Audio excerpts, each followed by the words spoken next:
Islam family. This is Moreno Bey. I got a special person on the line today. It's Brother Abdullah Bey. And I can say that he's one of my personal teachers, a very beautiful brother. We're not going to waste a lot of time, so we're going to go straight into it. Brother, introduce yourself. Yes, my name's Abdullah Bey. I just put out a new book called Moor and Masonry.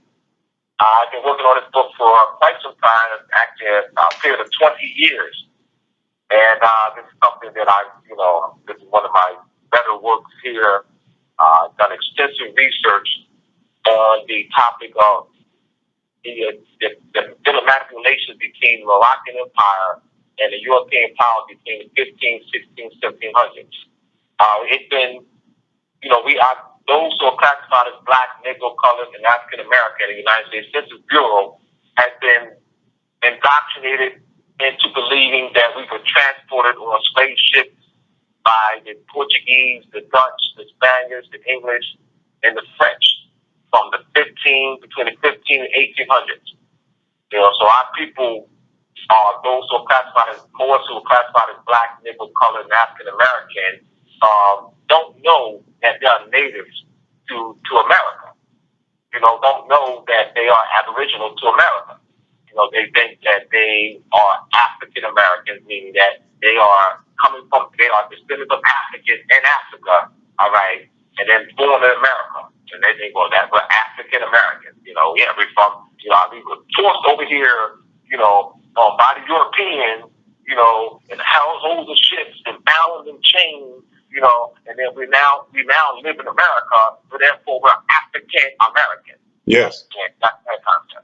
That's their concept. So, brother. So, yeah, we're not Native American. We're not Native. Oh no, we're not Indians. We are African Americans.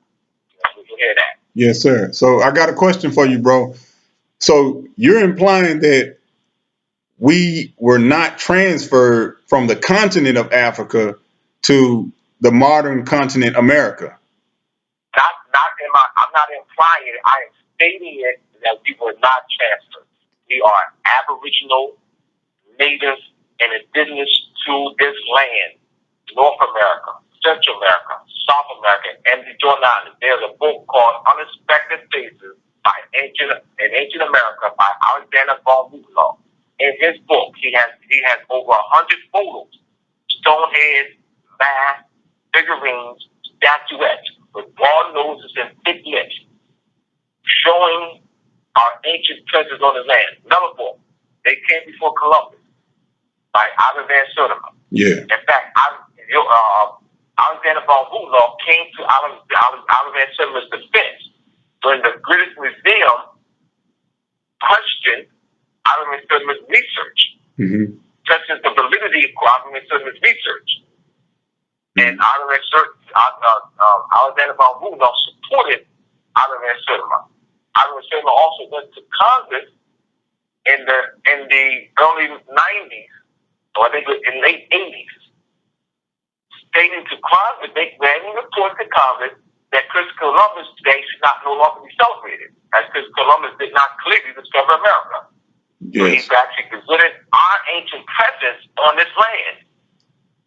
But most people are not aware of this. Yes. When weeks leading up to Thanksgiving, and all the schools in the Moorish land, where they falsely call the United States, and preschools, in the preschools and elementary schools, they have documentaries, and they show documentaries for the children, color pictures, of they call the Indian and pilgrim scene. And they have what they call the Indians with narrow noses and thin lips.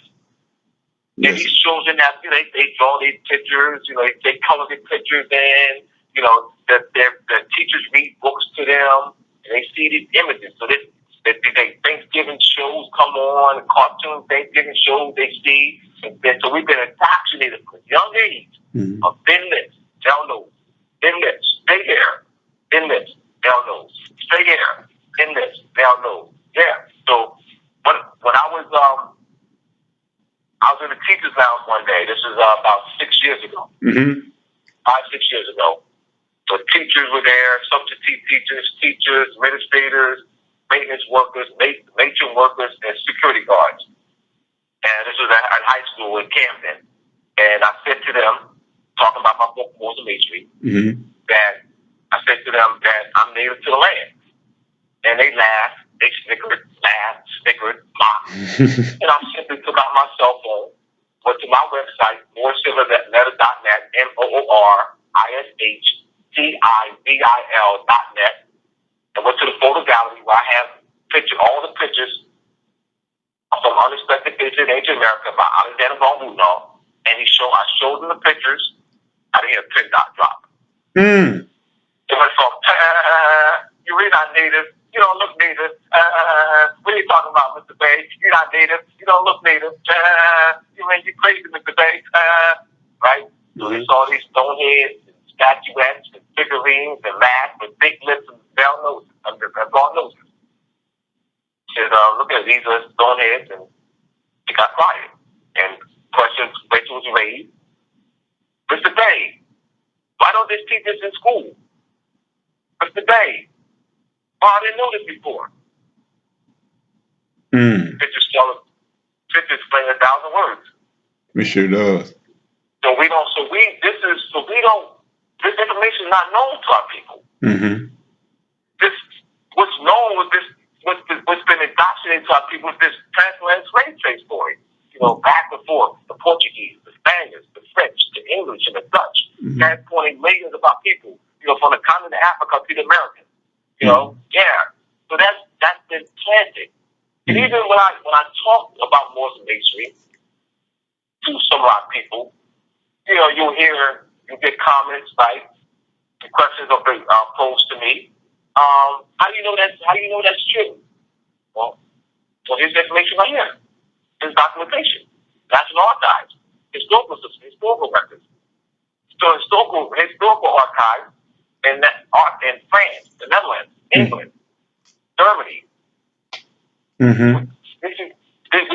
had what I show in my book, Moors and Masonry, documentary evidence of the Moorish sea power, naval power, commerce, trade, military power during 15, 16, 1700s.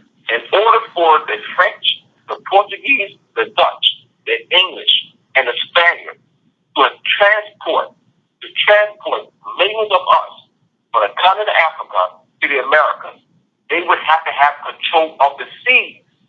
They would have to have sea power, naval power, absolute sea power, absolute naval power, absolute military power of the sea. They were in constant war with the Turks and the Moors over the period of centuries, even before the 1500s. I focus on the 1800s because that's the time period of the so-called transatlantic slave trade period. During which that time period, 1800s, there were constant wars. In the colony, there is William Dent Ripple, who wrote a book review on Linda Collins' book, Captive, main title, Britain, Empire, and the World, 1600 to 1850. And Linda Collins' book, she chronicles the Moorish power during the 1600s.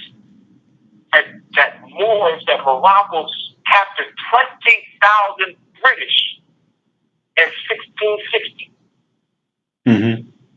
So the Europeans, this information is not presented because the Europeans who control Moorish land do not want our people to know our military naval power during the time of the 15, 16, 1700s. Why not? So they can get off that transatlantic slave trade story. There's a book called, it's also unknown, Discovery America, an outgrowth of the conquest of the Moors. Discover America, an outgrowth of the conquest of the Moors. See how they make that connection? How do we know we Moors, Abdullah? How do you know we Moors? You know how I know we're Moors? The same nations who have been purported to transport many of us from the continent of Africa to the Americas, as England, France, Spain, Portugal, and the Netherlands, all had wars with Morocco, had treaties with Morocco, we captured their citizenry and held them for high ransom. Even going back to the 1200s with Spain and Portugal, and we had control of Al-Andalusia. You have the Mercedarian order, which was established in 1093 in Spain, and the order of the Trinitarian order was established in France in 1193. And these orders were called redemption orders. Europeans had established orders to raise finance to get Europeans out of Moorish captivity. They were poor European women who had lost their husbands and their older sons to captivity after the ship as Moors seized their ships and held the Europeans in Moorish captivity. There were Europeans there were orders that were established, Trinitarian, and the Mercedarian orders were established in the 1093, 1093, and 1193, respectively. Raising money, thousands of dollars, all right? Tens of thousands over a period of years, paying for ransom. So you're telling me that Moors had the Europeans captive? Yes. Moors had Europeans in captivity. Absolutely. Yes. And tens of hundreds of thousands. Overseas European ships. Europeans were paying Moorish tribute. There are tribute treaties called the Consolidated Treaty Series. Treaties between Morocco and France, Morocco and the Netherlands, Morocco and England, between the 1600s and 1800s. And those treaties, the Morocco negotiated with France, Netherlands, and England tribute payments that would be paid to Morocco on an annual basis, so that those tribute payments allow the European powers to travel the high seas unmolested. And then, as long as they pay the annual tribute, they will be able to travel the high seas without having their ships being seized by us. This is your whole different view, my brothers and sisters, of the transatlantic slave trade story. Yes. Because the view that we have in our mind is that the Spaniards, the French, the Portuguese, the Dutch, and English were traveling back and forth for a period of 300 years, getting hundreds, 10,000 here, 20,000 here, 50,000, back and forth. You don't hear any mention. There's no mention of their ships being seized by Moors. There's no mention of any tribute treaties. There's no mention of series of wars. No mention. Why not? Yes. Why not? Come on, ask me, Thomas. Why not? Why not? I got you. Why not? Because they want to paint in your mind weakness. If you knew your power, your naval sea power, you begin to question that transatlantic slave trade story.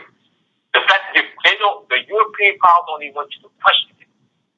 Because once you begin to question it, that's what Moor and Masonry allows you to do. Moor and Masonry gives you a solid base to which to question the transatlantic slave trade story. A solid base. This is why I loaded up with references upon references upon references. I wanted to beat people over their heads with references.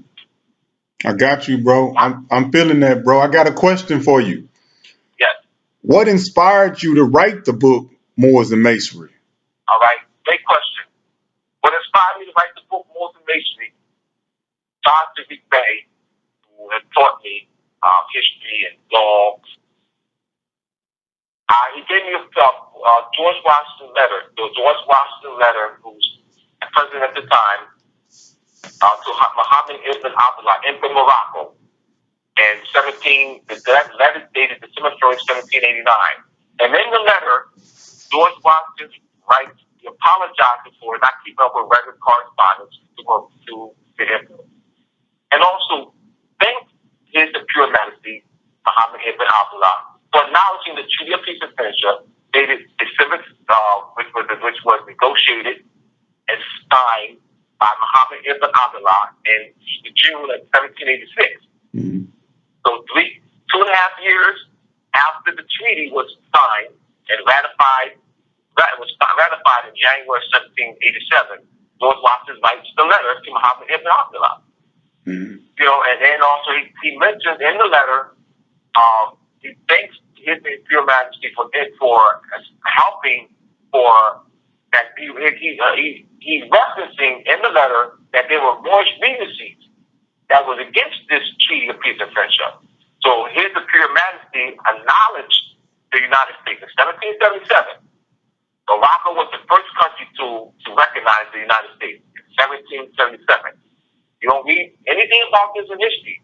What you read in the history book is 1778 that the United States entered into a treaty with France in 1778.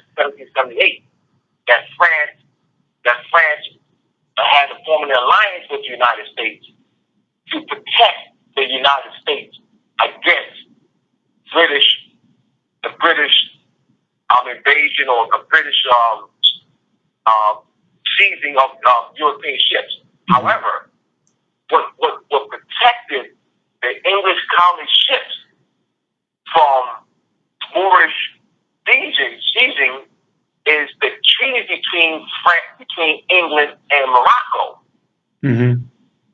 And those tribute treaties been the protection. So those treaties play a very important role in history. It's all United States history now. I got you. So there's no mention of these treaties. There's no mention of Morocco, His Imperial Majesty's involvement in the United States.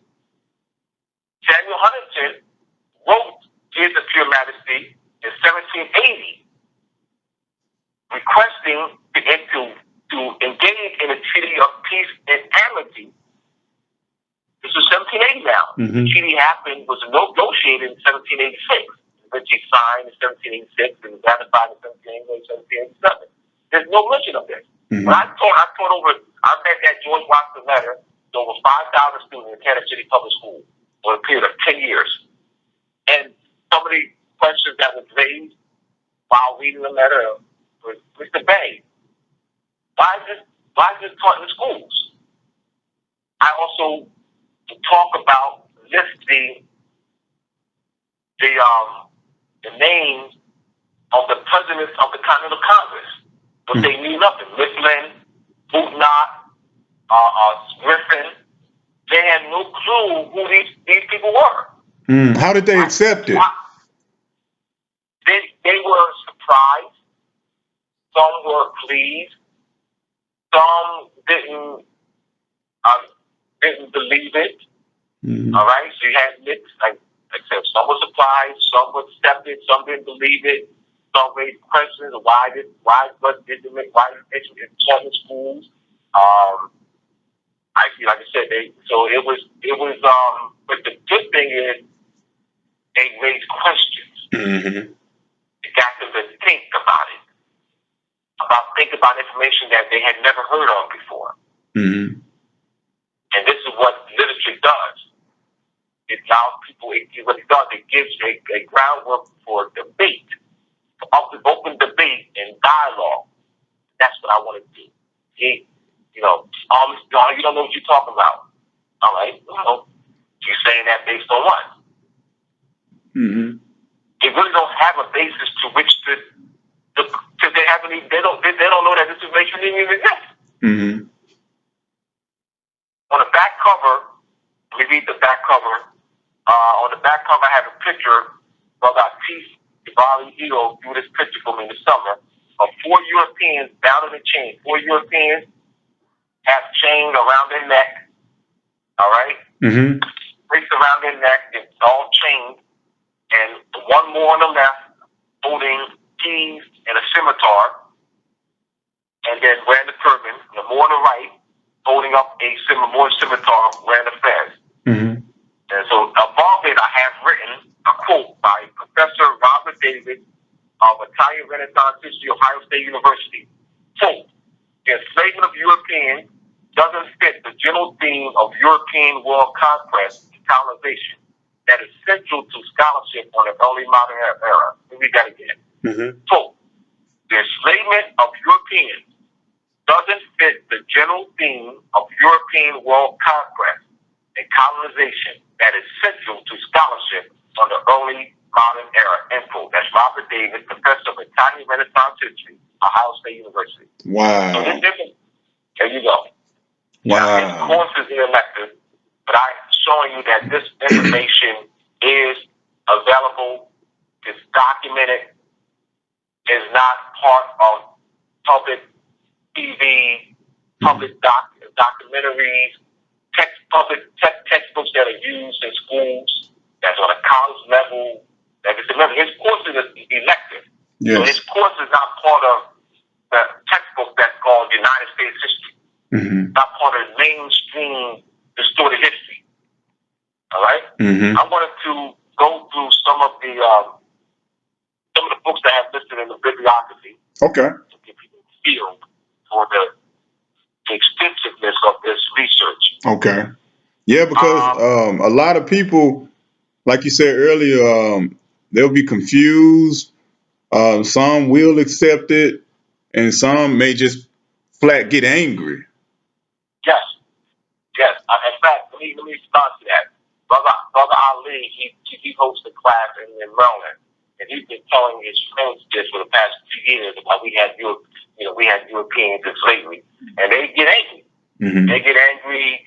They tell them that's not so, and they don't present any evidence. They tell them that's not so. We wouldn't do anything like that. Black people didn't have white people in slavery. What are you talking about? What you talking about? That's not so. They get angry and they come like that. And you're gonna have that. And you know what? And that's fine. That's fine because you're not gonna have growth without that. You need open dialogue, open debate, whether it's positive. You know what? I don't view what they call negative criticism as negative criticism. Mm-hmm. The fact that they're commenting is key because what it does, it raises consciousness.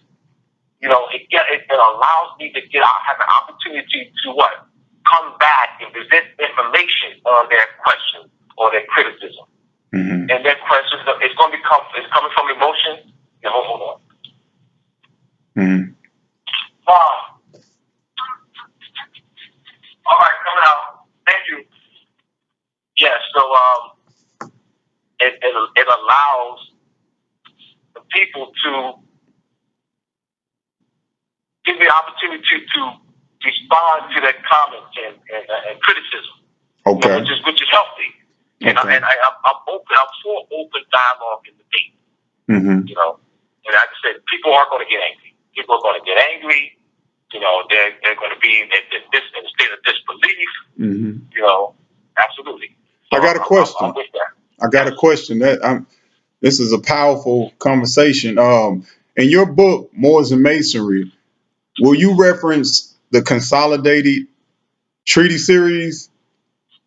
Yeah, I have about 6 treaties between Morocco and England. Mm-hmm. I have a 6 treaty between Morocco and England in their entirety. In the book. Okay, good. There are treaties between Morocco and the Netherlands. There's Dutch. Treaty between Morocco and France, and they're in French. Mm-hmm. I don't have those in the book. I do actually have those treaties, but they're not in the book. Okay. What about the George Washington letter? Would you reference that in the book? Not in part 1. That's in part 2. Okay. Yeah, that's Moors and Masonry part 2. Well, I'm looking to get that out by the end of the year. Okay. That was part 2. All right. Part 1 focuses on the diplomatic relations between the Moroccan Empire and the European powers between the 1800s. Part 2 focuses on the history of the consular relations, recognition, and diplomatic relations between Morocco and the United States from 1770 to 1815. Right? That's what the Part 2 focuses on. That's more the recognition, consular relations, and diplomatic relations between Morocco and the United States. Okay. So there's a connection. I didn't want to put all that in one book. So I broke it up based on relationship and time period. So I actually show the relationship between the diplomatic relations between the Moroccan Empire and the European powers in 1500, and the diplomatic relationship between the Moroccan Empire and the United States. I show the connection. So I lead into that. When I start with in Part 2, I start with the diplomatic relations between the Moroccan Empire and England. All of the treaties between Moroccan Empire and England under Muhammad ibn Abdullah, and I lead into the book that way.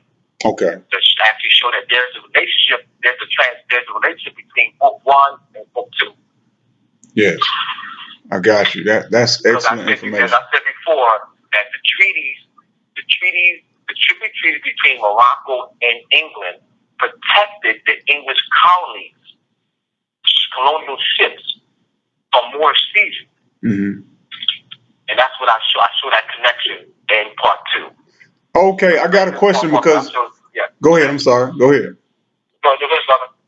I just thought about some. I heard you say piracy earlier, and I thought about the movies with the quote unquote pirates.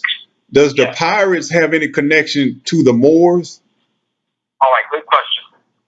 Now, what people think when they talk about the pirates is that they think that these pirates are individual vigilantes, an independent body of vigilantes that's not connected to a government. That's not so. How I'm saying that's not so? Because of the treaties. The treaties were between government and government. The tribute treaties, England was paying tribute to Morocco. They weren't paying tribute to pirates. Because the pirate story is misleading. It's misleading in a way that the Europeans do not want us to know that we had government structure. What the tribute treaties do is that there is government structure. The treaties, they were paying tribute to government, not to pirates. So the whole pirate thing in regards to the movies is. But the private thing is still connected to government, though. That's what I'm making connected to government. I got you. So it wasn't an individual vigilante sort of thing. No. They were paying tribute to government, no. Okay. And that's what the tribute treaty show. Okay. That's nice. Very nice. Yep. Now let me ask you this, brother.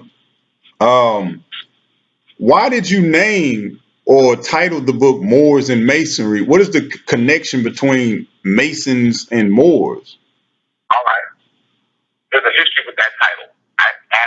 The title had three previous titles before Moors and Masonry.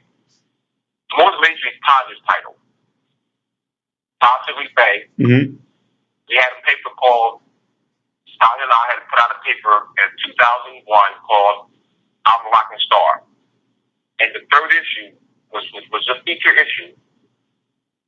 When we go on the first cover of the paper, was titled Moors and Masonry. That's Taj's title. That was our most popular issue. This is 2001 now, 2002. Our most popular issue was Moors and Masonry. So, after going through 3 titles, I was in Black and Nova's bookstore in 2010, spring of 2010. There was a couple in there, and Hakeem, the owner of Black and Nobel bookstore in Philadelphia, he said, Pennsylvania, he said, Abdullah, tell me the title of your book. It's a long title, The Diplomatic Relations Between the Moroccan Empire and the United States. diplomatic relations between the Moroccan Empire and the United States, connecting the Moors and Europeans, historically, constitutionally, and Masonically. And I can't say Abdul, that title's too long. Abdul, that title's too long. That's not marketable. You have to have a shorter title. So I'm thinking for 5 minutes of thinking, I'm telling them, oh man, I call Taj. And I ask Taj, can I use the title motivation? Right? Why did that? The question would be, why did I decide to call Taj and use and ask him for permission to use the title motivation? Why did I think the title motivation was appropriate for my book? That would be the proper question. Right? Yeah. All right. Let me answer that question. The reason I thought that Wars and Masonry would be appropriate for my book is one, that is short and to the point, that it makes the connection from Moors and Masonry. So now your question to me is, what is the connection from Moors and Masonry? Masonry is, all right, in the Shriners, the ancient Arabic order of the nobles of the shrine, uses the structure of the Moorish government, the imperial divan. Divan, D is spelled D-I-V-A-N, and that is the council of the Moorish government. The United States occupying power, who's occupying the Moorish land and exercising Moorish sovereignty and controlling and functioning the Moorish government in the trusteeship capacity, actually functions the Moorish divan. Now, divan is actually the presidential cabinet. So instead of the European occupiers using the presidential cabinet, the pure divan, they use the term presidential cabinet as a substitute. So what the Shriners have done was reserve and adopted and preserved the structure of the Moorish government and using the term imperial divan. Our brothers, Moorish guys spotted black, nickel colored, African American, United States Census Bureau, do not know this connection. Do not know the Moorish origin of the term imperial divan. They think that the term imperial divan originated with the shrine. Does not. I show in trees, 1664, 1662, 1776, 1716, 1770, between England and Morocco, where the word divan is in the treaty. So I'm not making, I can support what I'm saying, brother. Divan. I can show D-I-V-A-N. Yes. To use that in the shrine. And pure divan is used by the Shriners. But our brothers and sisters, and y'all know Masonic brothers, I love y'all. Our Masons, our Shriners, only Shriners will be aware of this. I've spoken to Masons who are not Shriners. They're not aware of divan because they're not Masons, they're not Shriners. Only Shriners will be familiar with the term impure divan. Because that's what they use in the structure of their organization. But it's an adoption from the Moorish structure. So are the Shriners mimicking Moorish government? Yes. In fact, the highest title of the officer is imperial potentate. Imperial potentate, the term imperial potentate actually belongs to us. The term imperial potentate is a title that is representative of the Emperor Morocco. Yes. You have the term royal monarch that is used by the mystic order of the male prophets of the enchanted realm. The term the royal monarch belongs to us as the ordinary Moorish government. Is equivalent to Emperor Morocco. You have the sovereign grand commander that is used by the Scottish Rite Orders, 33rd degree, 32nd degree. They use the term sovereign grand commander. That is equivalent for the representative of the title is a pure master from Morocco. So they're preserving our culture. They're preserving the titles of our government. I see, brother. This reminds me of a conversation you and I had about 2, maybe 3 years ago. And I remember you speaking about the Shriners Parade and the Corvette. Oh, and, yes. Let me explain that. Yeah. Corvette means little ship. Little ship. And the Shriners Parade actually is a celebration of the defeat of the Moors. They actually lay out history and drop in the parade. Once you know the history, so what I did in the book is put the parade in historical context. I explained Corvette in the etymology, and I put the little ship in its historical context, showing the documentary evidence that we see European ships. The treaty mentioned that. The Tripoli Treaty mentioned that that's part of the negotiation of getting the ships back. Also referencing books, referencing Europeans, seizing European ships. The clowns are used as a symbol of diplomacy between the European powers and Morocco. The clowns were not just a bunch of funny men. There's a book called it's in my book, Moreno Bey, the Chief Council. Clowns are everywhere. The Chief Council chronicles the use of clowns in diplomacy throughout the world. Clowns were used to clowns gave advice to visit kings and ambassadors. Clowns were consulted for advice. Clowns were for marriages, not just to, provide pleasure before war, but they were actually taken seriously and were used as advisors. Yes. When I began to learn, I said, it's just a symbol. That's why clowns are used. I had no idea why clowns were used in the parade. I didn't know clowns were used in the parade until I went to the parade in 2013. I remember you explaining that to me, man. I was telling the brother the other day about the clown. That's funny you brought that up because I was telling the brother the other day about that same exact book about the clowns. That's very interesting. Yes. Very interesting. In fact, when I was at the parade, you streaming it, a 5-year-old girl, he's now 8 years old now, almost 9. She said to a mother watching hundreds of Europeans, going down the street, when I'm passing her, when I said, she said, "Look, mommy, they're wearing the Shriners hat." That little old girl has been socialized to associate your fez, the Moor's fez, the European, and with the Shriners. Yes. So instead of saying, look, mommy, they're wearing the Moor's fez. What would you tell people? What would you tell people about Masons? Why is it that they wear our Moorish headdress?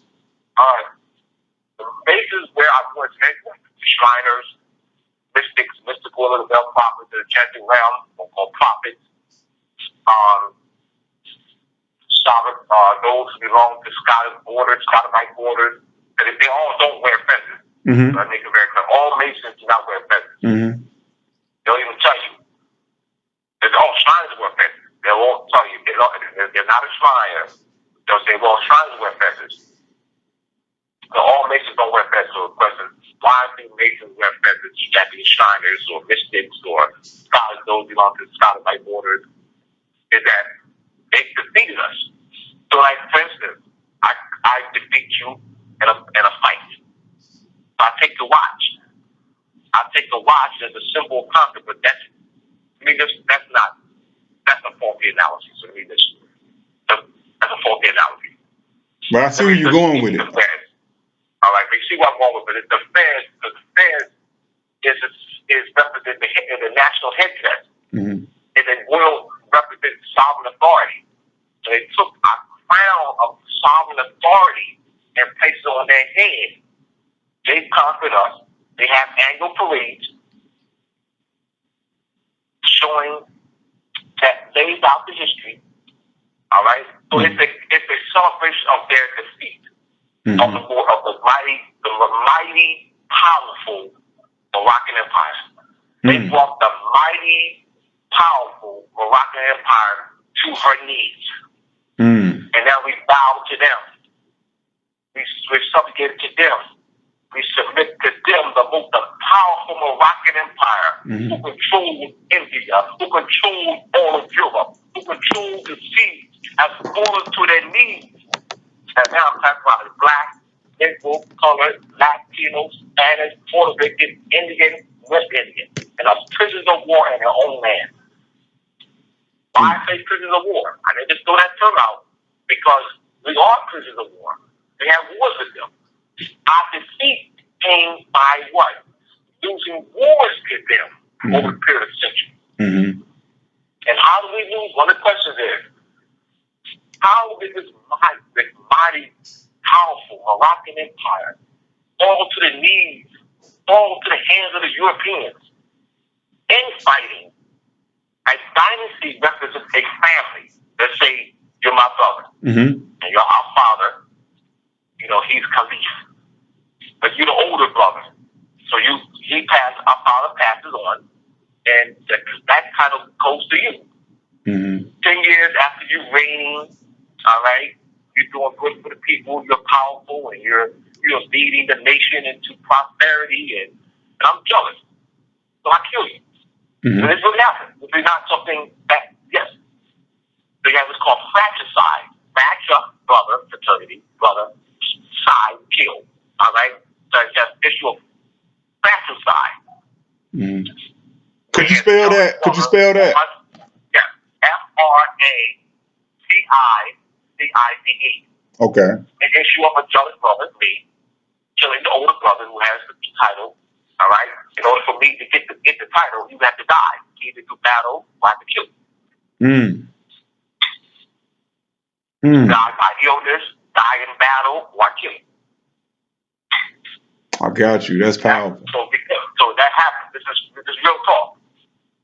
But you also had issues where a successor was not as strong as confident as his predecessor. All right, so those things happen. So you look at a period of centuries, and we, not becoming, losing control of our Andalusia in 1492. As I said before, there's a book called The Conquest of the Moors that discovered America and outflow for the conquest of the Moors. We are indeed Moors. Yes. We are indeed Moors because, as I said before, what I do is I show a relationship between the battles of the European powers who colonized the Americas, who had purported to transport Africans from the continent of Africa to the Americas. They were the same ones who were at war with Morocco. Who else can we be? I got you. Who else can we be? I mean, come on, man. Who else can we be? Yes, I agree. I agree. I mean, look at it like, who else could we be? I agree with that, bro. Now, earlier. They had wars for Morocco. We talking about series of wars for centuries. Not talking about 2 years. We're talking about series of centuries. You know, a century is 100 years. Yes. I'm saying centuries. Yes, hundreds. Yes, I got you. I got you. Earlier, you stated linguistically you could tie in Morocco and America. Yes. Why is that important? Could you explain that to the people? Why is it what? Why is that important? The linguistic form of tying Morocco to the word America, because some people are confused. Yeah. I didn't think that the linguistic connection would be strong enough as a point of evidence to actually convince people. So I present documentary evidence of our military sea power during that time period of 1800. The linguistic connection is that the name American, our people our children today are indoctrinated, as we were when we went to school, that the name America comes from the Italian name Americo Vespucci, all right? Yes. There's a book, Barry Spell, he professor emeritus of Harvard University. He wrote American BC, a book called America BC. And he states that the name ancient origin tied to the living word, Maru, means land across the sea. Mm-hmm. So the name America it's migrated in Arabic. Mm-hmm. Now the linguistic connection is that when you add a letter or sound to a word, that's called prosthesis. Prosthesis.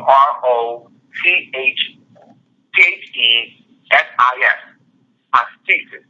These are linguistic methodologies. There was sound shift and sound change.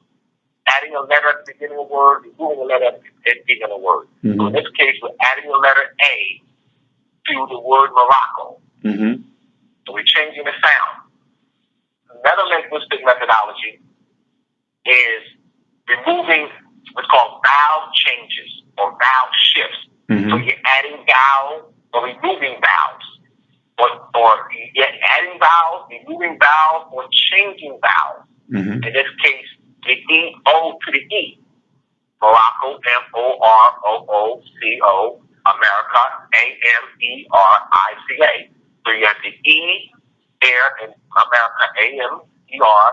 You have the I-C-A. So the E and the I both were changed. The O in Morocco were changed to the E and the I. Mm-hmm. That's called vowel shifts.